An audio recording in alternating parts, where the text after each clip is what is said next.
Axio.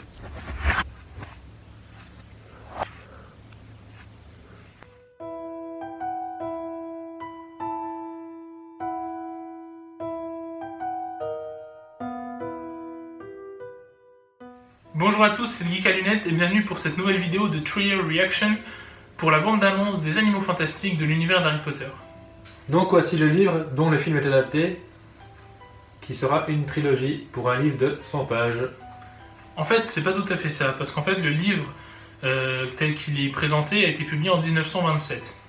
Et en fait, la trilogie qui va donc se faire au cinéma 2016, 2018 et 2020 sera en fait les aventures de Newt Scamander, donc l'auteur du livre, dans le New York des années 20, avant qu'il publie son livre en 1927. Je crois que celui de 2016 prend place en 1920 justement, 7 ans avant la publication du livre. Donc en fait c'est une prélogie au bouquin. Donc en fait le bouquin vient en complément des films. On va voir ce qui s'est passé avant la publication du livre. Donc c'est plutôt intelligent d'avoir fait ça, parce que pour adapter une trilogie sur 90 pages... Sachant que le bouquin c'est surtout un bestiaire en fait. C'est ça. Il n'y a pas vraiment d'histoire, il nous présente les animaux issus de l'univers de Harry Potter. Les uns après les autres, voilà, en expliquant où est-ce qu'ils sont, comment les trouver, etc. Mais sans vraiment... il n'y a pas d'histoire. Alors que là, justement, on va avoir l'histoire de où est-ce qu'il est allé chercher pour trouver tous ces animaux, etc. Et donc, ça a l'air d'être plutôt intéressant. On lance la bande d'annonce, on en reparle juste après. Allez, c'est parti.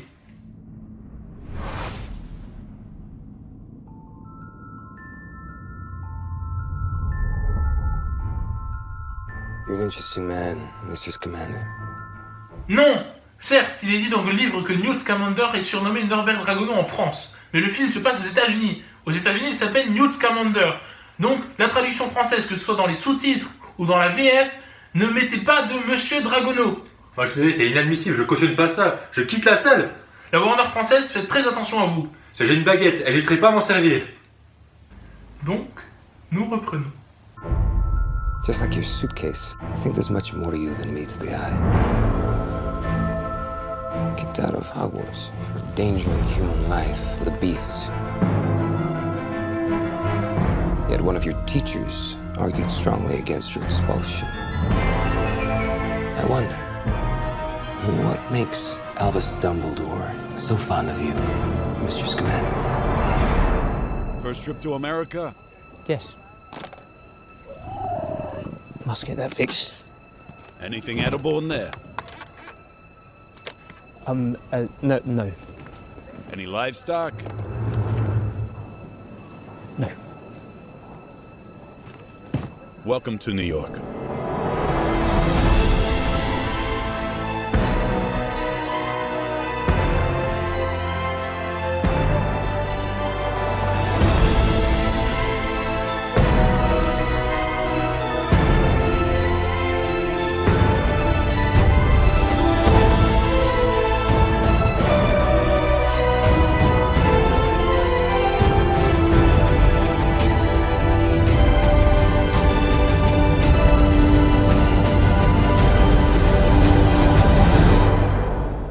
No human could do what this thing is capable of.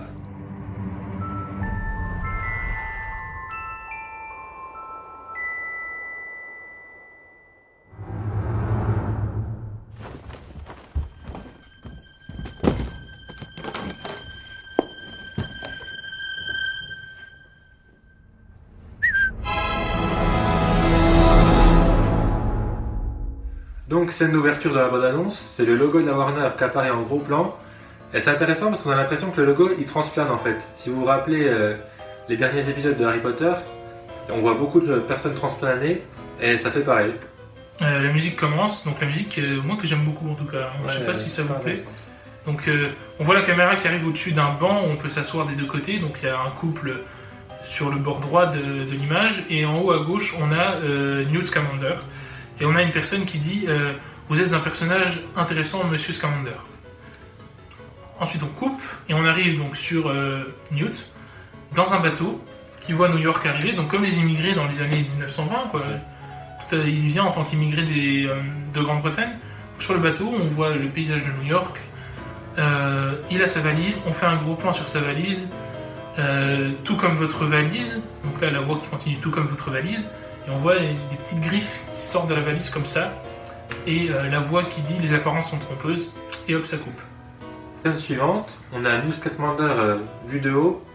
Il prépare une sorte de potion s'il y a des plantes, il presse des plantes. Ouais. Et la voix off dit qu'il a été renvoyé de Poudlard. Donc ça, c'est encore une liberté prise par rapport au livre. Après, c'est J.K. Rowling qui a écrit le scénario, mais en tout cas, dans la préface du bouquin, c'est noté qu'il a eu son diplôme de sorcellerie au Collège Poudlard. Donc la phrase continue, on dit qu'il a été renvoyé pour possession d'animal dangereux, et on a une sorte de caméra donc, qui avance très rapidement au-dessus des calèches. Donc à mon avis, c'est une sorte d'animaux volants, sûrement. Moi, quand j'ai entendu cette phrase en abondance, ça m'a fait tout de suite penser à Hagrid, dans la Chambre des Secrets. Tout à fait, dans le 2, effectivement. Après cette scène avec la caméra qui vole un peu partout dans les rues de New York, on arrive donc sur une sorte d'entrée de bar, j'ai l'impression. Ouais, on peut dire ça. Une sorte de chaudron baveur aux États-Unis. Et on a donc en gros plan donc Porpentina Goldstein, donc qui se révèle être, en tout cas dans le bouquin, la femme de Newt Scamander. Donc la scène d'après, on a Newt qui arrive dans un système administratif, des sortes de bureaux, enfin pour ce qui est de la paperasse et tout. Et la voix off, elle dit qu'un de ses professeurs l'a pris en infection et elle se demande pourquoi. Et juste après, la scène est entrecoupée par la date de projection du film, le 16 novembre. En France, le 18 aux États-Unis. Voilà. Ensuite, gros plan sur les bateaux, donc les bateaux d'immigrés. On voit les passagers descendre les uns après les autres. Gros plan sur Newt, et là, on a la voix qui dit « Je m'interroge, pourquoi Albus Dumbledore s'est pris d'affection pour vous ?» Et là, cette scène, elle est géniale, j'ai adoré.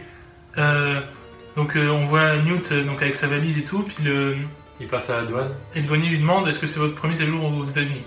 Newt Scamander répond « Oui ». Et là, il y a un petit bruit d'animal. La valise s'ouvre, un crochet se part, et puis Newt l'armée dit « C'est à faire réparer ». Il pose la valise. Le garde lui demande « Est-ce que vous avez des victuailles ?» Newt répond non, et en même temps, il la laisse un petit clippé, et il y a marqué « Version moldue », c'est juste génial. Donc hop, il tourne la valise, et puis là il demande « Est-ce que vous avez des animaux ?» Forcément oui, on le sait, on a vu la scène au tout début. Il répond non, et il ouvre la valise, et on voit quoi ? On voit des vêtements, une écharpe, une montre à gousset. C'est génial, il ferme la valise, Newt un peu, il sait pas trop ce qui va se passer. Puis le gars lui rend son passeport, bienvenue à New York. Il prend la valise, hop, il s'en va. J'adore cette scène de la bande C'est vraiment drôle. Donc, ensuite, on a un gros plan commun pour le logo de la Warner, avec écrit J.K. Rowling, créatrice d'Harry Potter. Donc on avait déjà deviné avec la référence à Albus Dumbledore, mais bon, c'est pour repréciser les choses pour ceux qui seraient pas trop au courant. Ouais, puis ça apporte des éléments de l'ancienne saga pour la nouvelle. Ça fait un petit lien. Même si elle se passe 70 ans avant, quoi. Mais vu qu'on sait que Dumbledore est quand même assez vieux... Bon, il est pas si vieux que ça, il a quoi, 150 ans 150. Là, la musique reprend, ça s'accélère un peu, on voit des personnages courir dans la gare, descendre des escaliers. On a un plan sur Porpentina et Newt. On a donc un gros plan sur un journal, il a marqué Magical Disturbing. Il y a des problèmes au niveau magique et les moldus s'en aperçoivent un peu. Et le sous-titre de l'article, c'est Risk Wizarding Exposed, donc que le monde de la sorcellerie soit exposé aux yeux des moldus. Donc voilà, ça recoupe, et on a un gros plan sur Jacob Kowalski et Newt. Donc Jacob, c'est un personnage, on sait pas qui c'est, on sait pas qui il est, ce qu'il veut, et du coup, on le voit avec Newt dans une sorte d'auberge. Enfin, on sait pas trop ce que c'est, mais on peut dire c'est une sorte d'auberge parce que on voit après Porpentina et sa sœur Queen, donc Queen Goldenstein, Porpentina Goldenstein, qui ouvre une sorte de mur de briques comme Hagrid au chaudron baveur pour aller au chemin de traverse. Donc c'est peut-être, comme à Londres, une sorte de chemin de traverse américain, quoi. On découvrira dans le film, hein, à voir. Et la musique qui est toujours géniale. Nouvelle annonce, qui est, on vous invite à découvrir, ça recoupe. On a une scène avec Newt qui marche dans les rues de New York, en plein jour. Nouvelle scène, on voit des voitures un peu en cercle avec des hommes en noir et des flashs de photos. Donc c'est une sorte de réception pour un... J'ai l'impression qu'il y a marqué Chose America, donc peut-être l'élection d'un président. Peut-être, ouais. Ou du ministre de la magie. J'avais pas fait attention à tous ces détails, j'avais pensé à une scène de crime au début, ou à une interview ou quelque chose, mais en pleine nuit. Mais après, il y a vraiment un gros poster avec un homme dessus, il y a marqué Chose America, donc c'est peut-être, je sais pas, le ministre américain de la magie. Bah peut-être. C'est possible. Hein. Ça recoupe et on a une scène de la vie de tous les jours, dans la maison où ils sont en train de mettre la table, donc les assiettes, les couverts, les serviettes qui volent, et on a Jacob qui a l'air un peu décontenancé, donc j'ai l'impression que Jacob n'est pas un magicien mais un moldu. Ouais. Enfin, à partir de cette scène-là, j'ai vraiment l'impression voilà, qu'il est pas très... Pas très à l'aise avec la magie. Ouais, donc peut-être que, je sais pas, il est quand même assez vieux pour qu'il vienne juste de la découvrir et qu'il vienne juste de découvrir que c'est un magicien. Donc ça me faisait penser un peu à Harry quand il avait 11 ans qu'il découvrait tout ça, mais il est un peu vieux quoi, Jacob. Donc à mon avis, c'est un moldu. Et juste après, on a une deuxième annonce, donc qui vient compléter la première qui était on vous invite à découvrir, et le monde des sorciers. Donc on vous invite à découvrir le monde des sorciers. Et c'est à ce moment-là qu'on a le retour du thème, le fameux thème de Harry Potter, beaucoup plus énergique, avec beaucoup plus de percussions, et qui est vraiment repris dans la continuité du thème principal de la bande-annonce. Et donc ça fait du bien, je trouve. On retrouve le thème original pour faire le lien entre la saga, mais ça reste quand même dans l'esprit de 1920. Ouais, c'est ça, tout à fait. Dans l'esprit de la bande-annonce et de la musique qui était précédemment mise. Donc à partir de là, on a une scène où on a un homme de dos avec des confettis qui part, donc j'ai l'impression que c'est ce certain show qui a dû gagner l'élection. Sûrement, oui. Ça coupe, c'est des cuts très rapides là. Une petite fille qui lance des confettis. Comme ça, tac. C'est pas trop ce que c'est, voilà. Donc ça recoupe et là on arrive sur un homme qui est bien habillé, la petite moustache, le visage grave. Donc, c'est Percival Grave, et oui, il a vraiment pas l'air sympa. Enfin, il paraît antipathique, un Oui. peu comme Dolores Ombrage dans le 5, Oui, ou tout comme à fait. Rogue un peu dans tous, hein, sauf... Je suis d'accord, ouais, c'est exactement ça. Il a vraiment une carrure à la Rogue. Ouais. Il est vraiment filmé comme Rogue dans les premiers films, en contre-plongée. Donc, ouais, ça, à mon avis, David Yates a repris justement cette façon de filmer Rogue pour Percival, si c'est l'antagoniste du film. Donc, ça coupe et on arrive dans les souterrains. Donc il y a des sortes d'arcades, c'est vraiment bien fait, bien architecturé. On a un phénix bleu qui traverse. Et j'ai l'impression qu'il est lancé par Newt, le phénix. Ouais. Ensuite, ça recoupe et on arrive sur la salle de banquet avec les confettis aux couleurs de l'Amérique. Donc, ça doit être la suite de l'élection de ce certain show. Ouais. Et on voit les personnes qui volent les unes après les autres. Donc, Ouais, puis on est filmé, en fait, ça avance dans la salle. ouais, la caméra avance. En fait, on a l'impression que c'est la caméra qui se fait envoler les personnes. Donc, on a quelqu'un qui se ramène et qui balance un peu les gens droite à gauche, quoi. C'est pas trop qui c'est. Ensuite, ça coupe très très vite. Un plan sur Newt, un plan sur Porpentina. Ça recoupe quelqu'un qui transplane. On n'arrive pas à voir qui c'est. Peut-être Percival. Peut-être, ouais. On voit pas trop qui c'est juste un homme habillé assez simplement avec un chapeau. Assez flou dans la bande-annonce, donc... Mais on voit que les gens se partent vite du bar parce qu'ils transplantent dans un bar qui ressemble au bar où étaient Porpentina, Newt et Jacob quand ils ont ouvert cette sorte de mur à briques. Pourquoi pas, et on voit que les gens courent vite dans le bar. Là, on revoit plan sur Percival, donc toujours très bien habillé avec sa veste, son écharpe et tout, qui lance un sort. Et on voit un hérisson, une sorte d'hérisson, donc un animal fantastique, on l'imagine bien sûr, qui a un porte-monnaie de femme, donc qui glisse sous un banc dans une gare, j'ai l'impression. Ouais, on dirait, ouais. Ouais, et ensuite, donc là, c'est tous des cuts vraiment très rapides. Gros plan sur Queen, donc la sœur de Porpentina. Encore recut. Des plans sur des policiers qui ont l'air effrayés. Donc sûrement devant un animal fantastique encore. Ou devant de la magie, hein, pourquoi pas. Ouais, aussi, c'est possible. Ensuite, on voit Newt et Porpentina qui courent et qui se battent avec quelqu'un. Et juste après, on voit Newt qui arrive sur un toit, donc il fait nuit, il saute dans le vide et il transplane. Après que Newt est transplané, il n'y a plus de musique, ça coupe, transition au noir. Et on voit Percival qui s'adresse à 3 personnes, 2 femmes et un homme, qui leur dit aucun humain ne rivalise avec cette créature.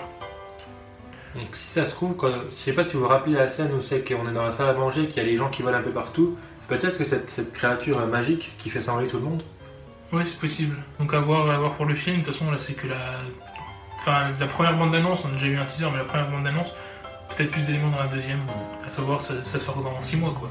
Et là on retrouve la musique originelle des films Harry Potter vraiment pure, avec les symboles des animaux fantastiques qui arrivent, avec un phénix qui forme le S en fait, de fantastique. Donc dernière scène, elle est vraiment what the fuck, on a Newt dans une maison en compagnie de Jacob. Ils sont tous les deux dans leur lit, tranquille. Voilà.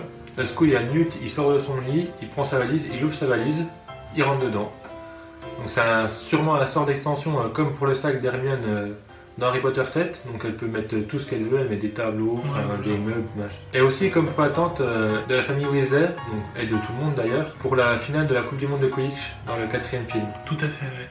Et là, juste avant qu'il s'en aille complètement, on a Newt qui lève la main, qui tourne le doigt vers Jacob et qui lui fait comme ça, donc viens. Puis Jacob il se retourne, il fait moi, et puis hop, ça coupe le 16 novembre. Pas mal pour finir la bande-annonce. Dans l'esprit